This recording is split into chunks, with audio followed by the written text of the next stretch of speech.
따라해 주십시오. 종려에 대한 예수님의 답, 어린 나귀. 자, 바꾼 본 제목이 지금 따라하신 그 제목입니다. 자, 그 제목으로 함께 이 본문의 말씀을 가지고 말씀을 상고해 보겠습니다. 사진을 하나 먼저 보시겠습니다. 사진을 하나 보시죠. 요게 뭔지 아시는 분? 예, 요거 안에 있는 도형이 뭔지는 아실 거예요. 그러나 요 전체가 뭔지 아시는 분? 여러분 뉴스에서 보셨어요. 좀 전에, 조금 됐지만 봉준호 감독이 기생충이라는 영화로 황금 종려상을 칸 영화제에서 받았죠. 그때 받았던 트로피의 모습입니다. 이 금빛 문양이 뭔지 벌써 말씀해 주셨어요. 종려나무 가지입니다. 이 칸 도시의 상징이 종려나무이고요. 이 종려나무는 영광을 상징하고 승리를 뜻합니다. 자, 종려나무의 의미가 뭐라고요? 영광이고 승리입니다. 그러니 이 승리를 뜻하는 종려가 딱 박혀 있잖아요. 더군다나 금빛으로, 금으로 박혀 있으니 최고상에 걸맞는 그런 트로피가 맞아 보입니다.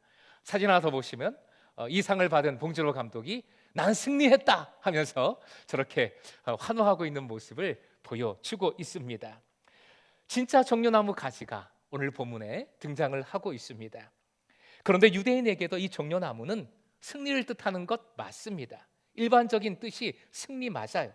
하지만 유대인들은 상황에 따라 이 종려나무를 전혀 다른 의미로 보기도 합니다. 먼저 이 종려나무가 바람에 막 흔들릴 때 그림을 한번 보시면 종려나무 가지가 빼죽빼죽 하거든요. 막 바람에 흔들리면 굉장히 그 모습이 현란합니다. 그 모습을 보고 유대인들은 배신의 의미를 생각했어요. 종려나무가 바람에 막 흔들릴 때 배신을 뜻한다. 그래서 종려나무가 배신을 의미하기도 합니다. 그리고 종려나무는 광야에서 원래 서식을 합니다. 그런데 광야에 있을 종려나무가 도시에 있다. 그러면 있어야 할 자리에 있지 못하는 어리석음, 우준함, 바보를 뜻합니다. 자, 오늘 본문으로 들어가 보면 오늘 본문의 사건을 보십시오. 이 사건이 어디에서 일어났습니까? 광야입니까? 아니지요. 예루살렘 도성, 지금 같으면 도시에서 일어났어요. 그러면 이 종려나무의 의미가 달라지는 거지요. 그렇죠? 어리석음을 뜻합니다. 그리고 사람들은 종려나무 가지를 예수님을 맞이하면서 가만히 갖고 있었을까요? 어떻게 했을까요? 흔들었겠지요. 태극기 흔들듯이 흔들었을 겁니다. 흔들면 어떻게 되는 거예요? 배신을 뜻하지요. 결국 오늘 본문의 말씀은 어쩌면 이 환호하는 무리들이 얼마나 어리석은지를, 이 환호하는 무리들이 곧 배신할 것임을 이미 보여주고 있는지도 모르겠습니다. 다시 한번 이 말씀을 통해 우리는 우리의 모습, 우리의 마음을 돌아봐야 하겠습니다. 이 본문의 말씀이 언뜻 보면 은혜롭고 멋진 장면 같지만 말씀드린 대로 그렇게 보면 이상한 말씀이 되는 거지요. 어떻게 보면 이 무리들이 거짓돼 보이기도 하고, 이렇게라도 왕을 원하는 당시 이 무리들, 민중들의 그 고달픈 삶이 짠하기도 하고, 낙이 탄 예수님의 모습이 우스워 보이기도 하고, 이상한 말씀으로 다가오게 됩니다. 그래서 본문을 아이러니의 말씀이라고 해요. 아이러니의 말씀. 이 아이러니를 통해 예수님은 우리에게 아주 중요한 질문을 하시는 겁니다. 뼈 때리는 정말 중요한 질문을 하시는 거예요. 그 질문 같이 한번 읽어보겠습니다. 길지만 같이 읽습니다. 시작. 당신은 지금 예수님을 맞이하고 있는가? 그렇다면 어떤 마음과 태도로 맞이하는가? 당신이 붙들고 있는 것은 무엇이며 어떤 승리를 원하는가? 당신은 지금 예수님 가신 길을 따라 걷고 있는가? 당신은 지금 예수님을 맞이하고 있는가? 이 첫 번째 질문을 보십시오. 지금 예배하러 이 자리에 나오셨습니다. 정말 예배사인 우리들에게 이 질문 스스로 한번 던져보십시오. 지금 예수님을 맞이하고자 하는가? 내 삶의 분주함, 문제, 그냥 어쩌다 저쩌다 이 자리에 나와 있는 것은 아닌가? 그래도 저는 예수님을 바라봅니다. 맞이하고자 합니다. 그렇다면 어떤 마음으로, 어떤 태도로 주님을 맞이하고자 하는가? 주님을 맞이하면서 혹시 내가 붙들고 있는 것이 있습니까? 여러분이 붙들고 있는 게 있어요? 뭘 붙들고 있고, 그리고 주님과 함께 어떤 승리를 누리고자 하는가? 당신은 지금 예수님 가신 길을 따라서 걷고자 하는가? 사실 한 5분, 10분 이 질문을 좀 이렇게 펼쳐놓고 가만히 좀 묵상을 했으면 좋겠어요.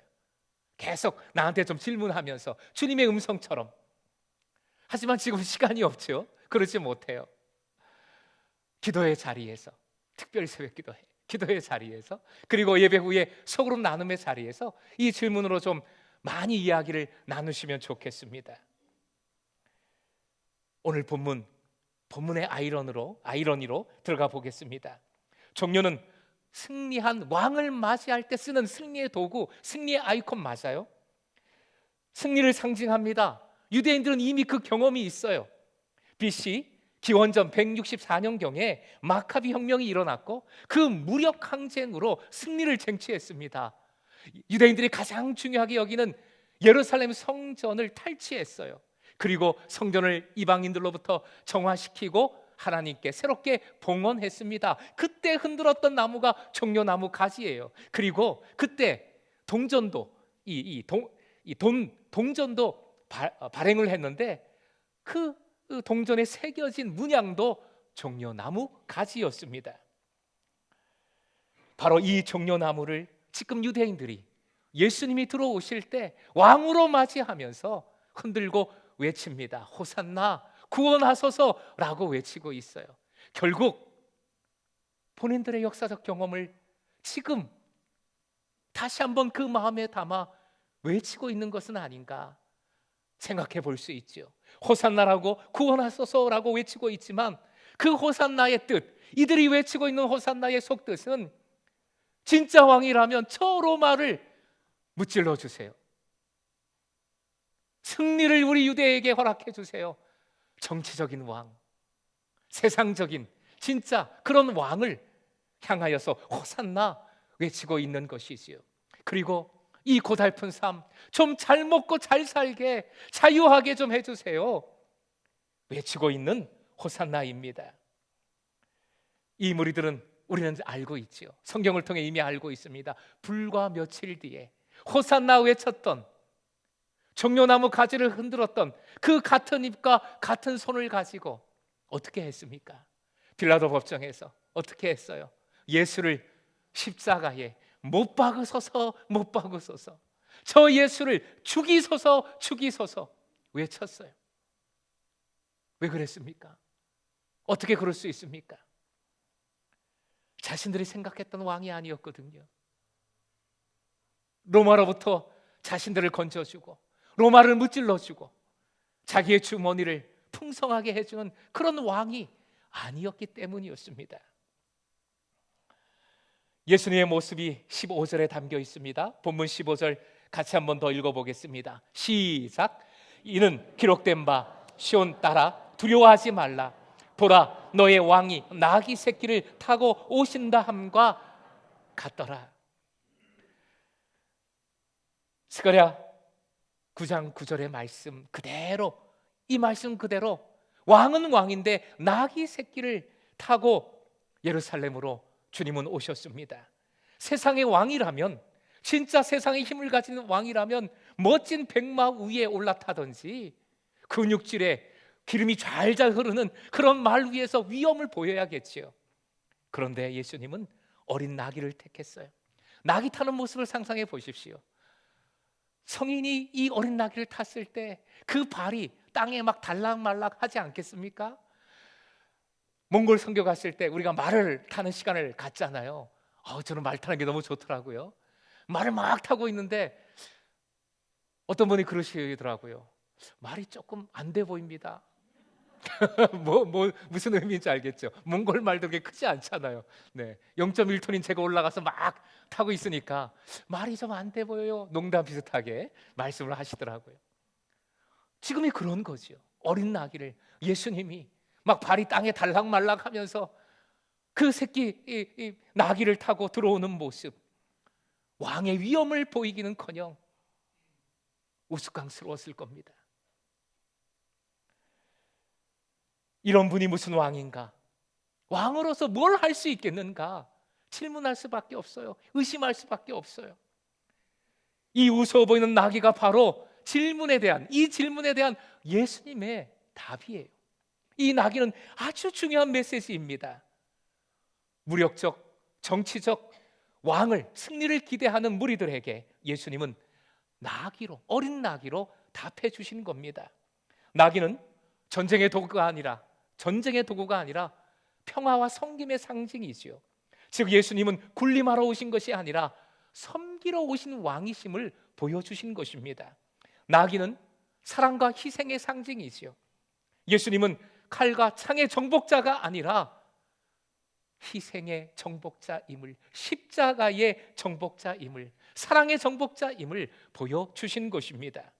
또한 나귀는 내려놓음의 상징이에요. 가장 높은 곳에서 가장 낮은 곳으로 내려오신 예수님의 이 내려놓음만이 세상을 구하는 진짜 힘이라는 것을 보여주신 겁니다. 끝으로 이 나귀를 타고 가시는 길은 어떤 길입니까? 죽음의 길이지요. 십자가의 길입니다. 화면 보시고 같이 읽어보겠습니다. 시작. 내 죄를 대신해 한 번 더요. 시작. 내 죄를 대신해 죽으러 오시는 왕. 사랑하는 예배자 여러분, 예수님 왕이다 아니다? 여러분 답해 주세요. 예수님 왕이다 아니다? 왕이다. 그런데 전혀 다른 차원의 왕이신 거지요. 전혀 다른 차원의 왕. 즉 적을 죽이는, 그래서 승리를 쟁취하는 세상의 왕이 아니라 오히려 자신을 죽여 죄와 사망이라는 진짜 적을 죽이신 왕입니다. 사탄의 머리를 부수시고 하나님의 나라를, 우리 눈에 보이지는 않지만 주님의 나라를, 그 샬롬을 이루어주신 왕이에요. 이 평화의 왕 주님께서 선포하신 말씀입니다. 약속의 말씀이에요. 요한복음 16장 33절 같이 읽겠습니다. 같이 읽죠? 시작. 이것을 너희에게 이르는 것은 너희로 내 안에서 평안을 누리게 하려 함이라. 세상에서는 너희가 환난을 당하나 담대하라. 내가 세상을 이겼노라. 얼마 전에 제가 서울대학병원에 갔다가 진료를 마치고 저녁 시간, 좀 이른 저녁 시간이 되었는데 아내와 같이 그 대학로에 있는 한 식당에 가서 저녁을 했습니다. 거기가 우리 가정이 좀 추억이 깃든 치킨 맛집이었어요. 닭집. 들어가서 이제 음식을 시키고 기다리고 있는데 남자 소리들이 막 들리는 거예요. 남자 소리들이. 구석이라서 제가 들어갈 때 못 봤었던 모양입니다. 남자 소리들이 막 들려요. 뭐 들리니까 뭐 듣게 되더라고요. 한 사람이 이렇게 말하는 겁니다. 아니, 나한테 승질을 내는 건 내가 참겠는데 아이들 정서에 안 좋게 왜 애들한테 승질을 내고 난리야. 애들 모욕도 내가 다 시키는데. 그랬더니 다른 남성들이 진짜 안 됐다, 힘들겠다. 그렇지. 그런 얘기를 나누는 거예요. 다른 남성들이 호응을 해주니까 좀 울컥한 듯 목소리가 떨리더라고요. 내가 승질이 없어서 승질을 안 내는 줄 알아? 애들 보고 내가 참는 거지. 그래서 제가 안쓰럽기도 하고 좀 놀랐어요. 이 전통적인 이 남녀의 위치가 완전히 바뀌어 있는 것 같아서 제가 다시 한번 이렇게 좀 자세히 좀 슬쩍 보긴 했죠. 자세히 봤습니다. 어떤 분들이 거기 있나 봤는데 대여섯 명의 남자들이 둘러앉아서 이야기를 하는 거예요. 남성 소그룹이죠, 소그룹. 근데 우리 소그룹과는 다르죠.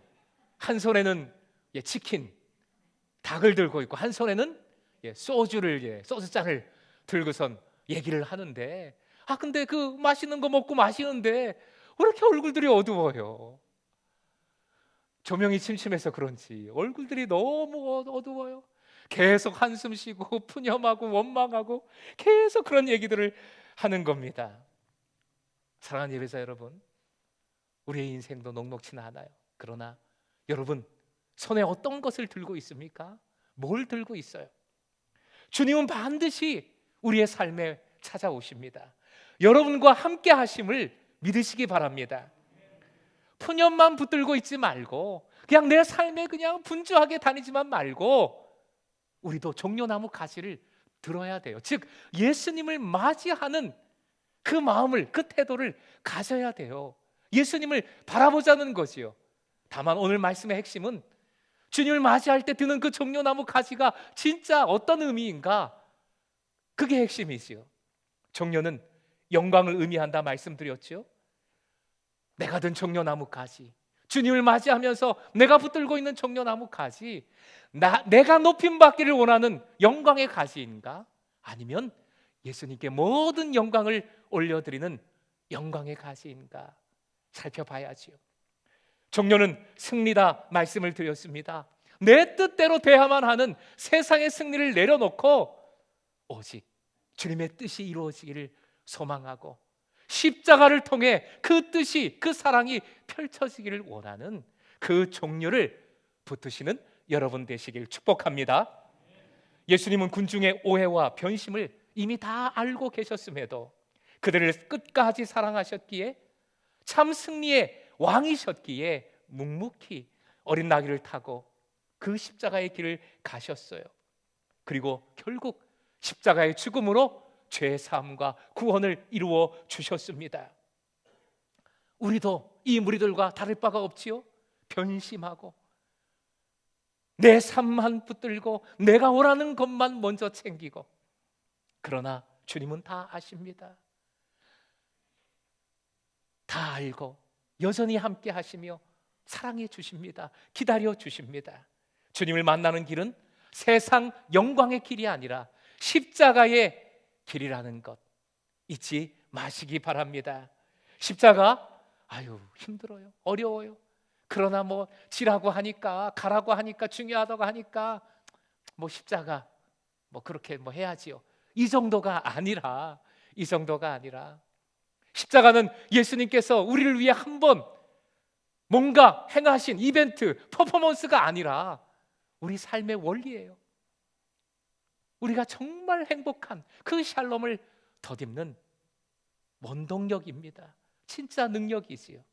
그러니 세상의 길이 아니라 십자가의 길에 참된 승리가 있음을 믿고 그 길을 걸어가는 여러분 되시길 주님의 이름으로 축원드립니다. 자, 이 말씀을 실천하고자 고난주간 때 이렇게 기도하자 말씀을 드렸는데, 자기 비움의 기도 한번 따라해 주십시오. 자기 비움의 기도. 우리 화면 보시고 읽어보겠습니다. 제가 앞에 것 말씀드리면 여러분이 그 뒤에 것 읽어주시면 됩니다. 내 뜻 내려놓기,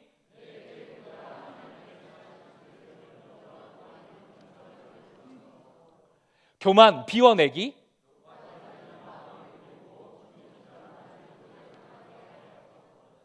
입술의 정결함,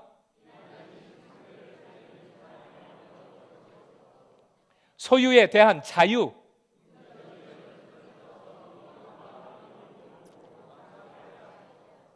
십자가의 길 따르기, 주님이 가신 희생과 섬김의 길을 따름으로 참 평안을. 자, 기도의 손 이렇게 하니까 종려나무 닮았더라고요. 그죠?